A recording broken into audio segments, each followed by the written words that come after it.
আজকে আপনারা দেখতে পাচ্ছেন যে আমাদের গণ অধিকার পরিষদের মাসব্যাপী যে গণ ইফতার কার্যক্রম, এই গণ ইফতার কার্যক্রমের আজকে তৃতীয় দিন চলছে।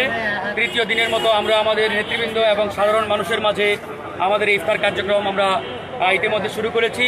আয়োজনে সার্বিকভাবে গণ অধিকার পরিষদ ঢাকা মহানগর দক্ষিণ তারা এটি সার্বিকভাবে আমাদের এই কার্যক্রমটি তারা সার্বিকভাবে ব্যবস্থাপনার দায়িত্বে রয়েছেন।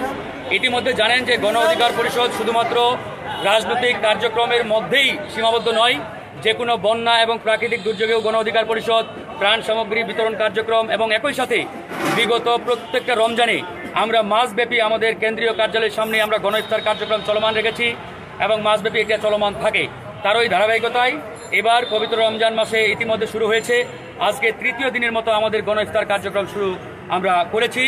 আপনারা জানেন যে গণ অধিকার পরিষদ 2018 সাল থেকে তার প্রতিষ্ঠা লগ্ন থেকে এখন পর্যন্ত গণমানুষের সার্বিক কল্যাণে সার্বিক কার্যক্রমের মাধ্যমে তারা কিন্তু জনগণের মাঝে কার্যক্রম চালিয়ে যাচ্ছে।